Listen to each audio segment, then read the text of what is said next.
They had no visual contact with her, but they could hear her screams, and soon they found out that she was trapped under 7 rows of seats in the airplane. Rescue 3 members worked with Hurst extrication tools and scuba gear while the plane was constantly moving with the currents of the bay. The constant threat of the intake of water in that area made the rescue efforts even more challenging. After an hour and a half, Rescue 3 freed this passenger and had her treated and transported at the local hospital. The following year, Chris Blackwell received the Thomas A. Kenny Memorial Medal, and the woman that he freed had the honor of awarding this medal to him. Chris would go on to win another medal for his actions at a fire in which a life was saved 2 years later. Those that knew Chris would say that he had a quiet calm about him. Never boisterous, always willing to lend a hand, Chris was a true gentleman that respected his brother firefighters and respected the job and the brotherhood. Myself and a couple other members of this department knew Chris through the FDIC as an instructor. The Fire Department Instructors Conference is a training symposium which specializes in hands-on training for firefighters from all over. In April 2001, just 5 months before the attacks on New York, Chris and I were in Sacramento together at the FDIC West Conference. Chris was there to teach building collapse, I was there to teach another class, and our group got done early with the setup phase of the training. When our group finished, we went over to the building collapse guys and asked if they needed any help at setting up their area. They were very happy for the help, and they tasked myself and Chris to place a mannequin inside a 2-story apartment complex. Once that was done, our job was to use heavy equipment and assortment of sledgehammers, saws, come-alongs, hooks, pry bars to pull the structure down upon itself to simulate an actual building collapse. The plan was to have students respond to the collapsed building and then use our techniques taught to them to safely secure the building with shoring that they would build. They would then tunnel through the wreckage, find the victim, and the victim was that mannequin we placed inside. 2 days later, when the class begun, all the different instructors were teaching their students. I was beginning a class when Chris came running over to me with a funny look on his face. He asked, "Do you remember where we put that mannequin in that building?" We looked over, and all that's left is a huge pile of rubble. The students were in place and were waiting to know where the mannequin was located so they could start their evolution. Of course, neither Chris nor I could remember exactly where we placed the dummy, so the students had an extra extended search and training evolution to find it. The class suddenly became more realistic. It was safe to say that even though Chris and I thought it was comical, the lead instructor was not amused. On the day of Chris's funeral, his son, Ryan, was 13 years old. Chris's Class A uniform was tailored so that it would fit Ryan and he could wear it at his dad's funeral. It was a heart-wrenching vision to behold, and it's something that left a mark on all of us there and left a mark on his son, Ryan. Today, Ryan is an FDN firefighter. He was hired in May of 2013. To make this story sweeter, 4 months after his assignment to Ladder 32, Ryan, along with his captain and another firefighter, rescued a 50-year-old woman from an apartment fire without the protection of a hose line, under heavy heat and fire conditions. The rescue was almost 1 year ago tonight. It was on September 13th, 2013. And for his heroic act, Ryan won the Walter Scott Medal. Christopher Blackwell, like all these men, they were heroes. It was an honor to know Chris and to call him a brother firefighter. The bar that these men have set in this great fire service of ours may never be reached, but will give us always something to work towards, to be better firefighters, to be better parents, better people, and better Americans.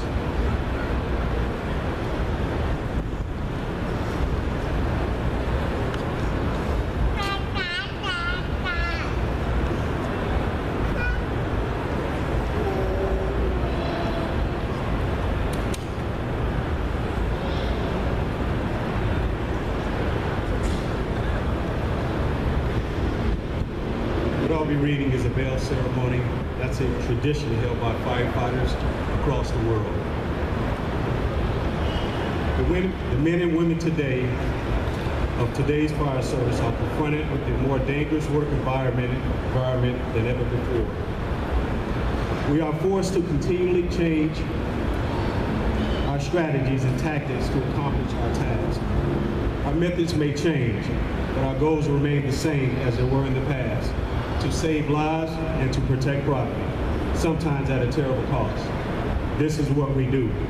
This is our chosen profession, and this is the tradition of the firefighter. The fire service of today is ever-changing, but is steeped in tradition 200 years old. One such tradition is the sound of a bell. In the past, as firefighters began their tour of duty, it was the sound of a bell that signaled the beginning of that day's shift. Throughout the day and night, each alarm was sounded by a bell, which summoned these brave souls to fight fires and to place their lives in jeopardy for the good of their fellow citizens. And when the fire was out and the alarm had come to an end, it was the bell that signaled to all the completion of that call. When the firefighter had died in the line of duty, paying the supreme sacrifice, it was the mournful toll of the bell that solemnly announced the comrade's passing.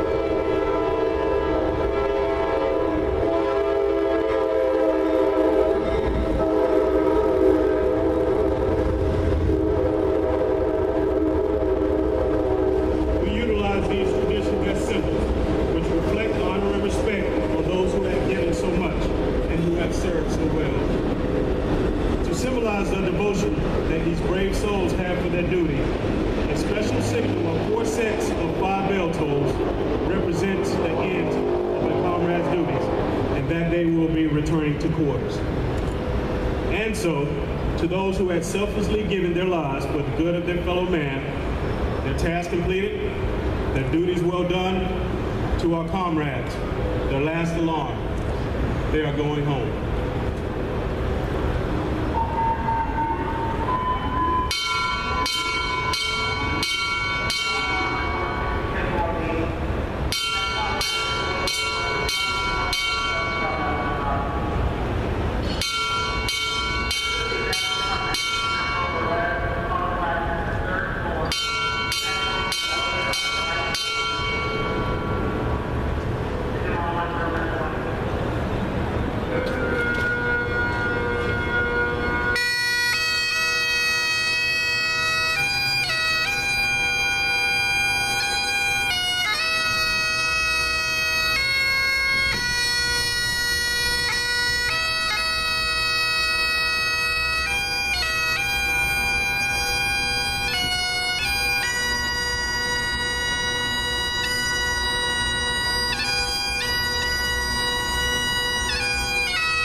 Ladies and gentlemen, I want to thank you all for taking time out of your busy days to join us. It doesn't matter if it's 90 degrees outside, whether it's raining, whether the flag doesn't operate properly for us, whether a train's going by, whether alarms are going off. We will never forget Nothing is going to stop us. On behalf of the Orlando Fire Department, the Orlando Police Department, the City of Orlando, I want to thank the elected officials here today, the appointed officials, the retired FDNY members, and all of you for coming. And again, I hope to see you again next year because we will be here, same time, same place. Thank you very much.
DoorDash for that door. Way to get a shot at the. I don't have my password. That's fine. Double pockets in my skirt. True. No, that's fine though.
May we never forget September 11th, 2001.